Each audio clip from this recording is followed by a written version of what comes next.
It is time now for the Revelstoke Mayor Report with Mayor Gary Sauls. Good morning, Gary. Good morning, Sean. How are you? I'm good. You? I'm excellent. Awesome. Excellent. So, Gary, it's been a sunny week. The roads were a little packed. You notice? It's a little. I noticed. Yeah. It's weird. It's like summer came after the August long, and I've always found that it's still busy in August, but the weather sort of gets a little cooler, and it slowly trickles, but it feels like there was a surge in warmth, and then more cars come. It's like Kevin Costner once said, if you build it, they will come. But Absolutely. And so the tourists are here, and we're grateful for them, and we just ask that they be as caring about themselves and us as we are doing here. So wear masks if you can't physically distance, and keep yourself clean. Chamber of Commerce has masks. They have the masks. They are now here. Yep. I got one home, and Kirsten put it on. She's like, feels like I'm wearing a bathing suit on my face. I'm like, it does feel like a bathing suit. So Yeah, you're right. and the only downside to them is if you're wearing it at a Costco somewhere else, you sort of pinpoint yourself as shopping somewhere. Yeah. So Oh, wow. you noticed that on the CDDC, ABC, Easy as 1, 2, 3 announced like kind of the numbers. The numbers, yes. I was kind of thinking about this because, for so long, people on social media and all over were going, well, why don't they tell us where it's bad? And, that kind of thing. And we all thought, well, because then if Golden, Revelstoke, and Salmon Arm have 0, we're going to be a little bit more loose about it. But I think my theory is that they started to realize those that are following are going to keep following it because we don't want more than the 3 that we apparently had between Correct. January and now. Yeah. But the hot spots are odd. Like I expected more in Vancouver, of course, more people. Surrey had a lot. Again, now Surrey's bigger than Vancouver. We Right. forget that's a lot more people that live there, so that made sense. But Abbotsford had a huge surge. Like, what are they doing in Abbotsford? So, Well, obviously not following the recommendations. my thought is if they give the numbers out, then those particular areas will start to smarten up. Like, could you imagine if Revelstoke did say it had 125? It doesn't. I'm just stating it. Yeah. 100. We might be a little bit more inclined to go, oh, okay, well, we're going to tighten it up. Yeah, and leading into that, Sean, I've had some emails in the last week saying, "Hey, why don't you make masks mandatory here in the city of Revelstoke?" And my perspective is, do what we've been doing right from day one. If you cannot physically distance, then by all means wear a mask. So for my wife and I now going into the grocery store, we don't know where people are from. We put on a mask, help protect ourselves, but protect them as well. And so when we're in that space where we can't physically distance, I'm going to encourage. We've got the mask. God knows you can get a mask for free now. Go to the chamber, Yep. and do that sort of thing. So we look at the numbers. We've been good. We've been diligent about what we do, but we cannot become complacent. We need to continue doing what we've been doing. I don't think that we will. I don't think that those numbers being released will all of a sudden trigger everyone in this community and a Golden, because they had 2.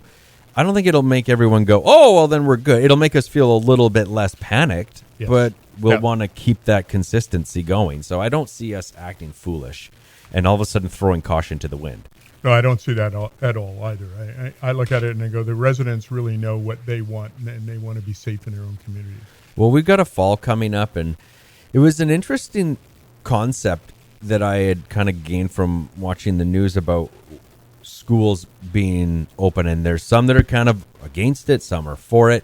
And the 4 was about the idea of getting back into a routine where when these youngsters go back to school, there's always that concern, but there's always going to be the element of germs going around every other year prior to this one. Of course, This is a bigger year, but there's going to be a plan in place. There's going to be sanitizers in place. There's going to be mask policy in the hallways and all these other, their rules that they're setting, and then smaller quadrants. Now, we well meet the quadrants because we're a small community, so we're good that way. At least that's what I gathered from Mike Hooker's interview with Aaron. Right. So that's a good thing. And that with kids in school, parents go to work. There's consistency. There's a better way to control it, because if we know kids are in school, parents are at work, if a kid's not feeling good, then they'll be pulled out, and there might be a little bit more of, okay, well, then his brother has to come out too, and there might be a little bit more annoyances for sure. Yes. For the short foreseeable future. But with that consistency means that there's just that level of, all right, well, people are back to their homes for the most part and getting into a routine which keeps things simplistic in some way. And I think that's what our younger people need, is that continued routine. What's done at home is going to be done at school, and everybody's on the same page. That's what's going to keep everyone safe. I have full confidence in the admins of our school admin running things and doing their part. I think it will be okay. I'm not saying there won't be hiccups and stuff. I'm sure there will be, but I think it will be okay. I believe that they're diligent, and they're putting together a plan that's not only going to work for all of the students, but it's going to work for staff and for the families as well. So kudos to them for making sure everything's done the way it should be. You just feel bad for that one kid that has to sneeze in class and everyone stops and stares. Get out! Yes, those things happen. And kids will be smart, Gary. They'll figure it out. Hey, wait a minute. If I don't feel good, that's a 14-day vacation. So what do you got on our cheat sheet about what's going on in town? Well, just a couple things. So we talked about the masks are being in and available. Want to, now that Lower Town is basically back up to speed as far as the splash park and all the works and whatnot, the Lower Town garbage pickup resumes today. So the normal schedule that they were on prior to the construction resumes again today. So just so they're aware. We've got ongoing sewer flushing from August 25th into October, so you may see some discoloration in water.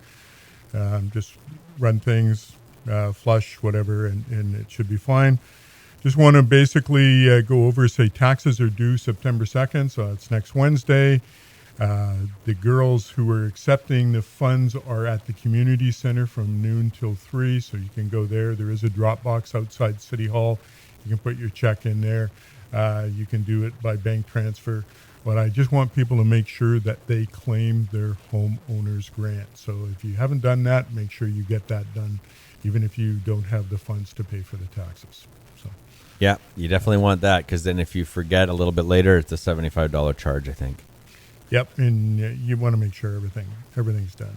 Roundabouts continuing. They're putting curbs and gutters in, and they do the center infill thing, so we're seeing some changes there. City Hall is still closed because of the renovations. However, development services in their section, they're open from noon to 3 Monday to Friday. And again, finance is just down at the community center. At some point, they'll be moving back. And that's pretty much what I have. Just want to make sure that people, again, are diligent in keeping themselves clean. And as we go into this weekend, sun's out, and just be cautious and take care of yourselves. All right. Well, if you have any other questions with Gary, you know how to get a hold of him. Let him know, and we can chat about it. And if you are thinking about filling that counselor spot that's still vacant, don't force me to throw my name into the hat. You don't want me on that spot. It'll be nothing but peanut galleries, and then I'm going to get the looks from Dawn.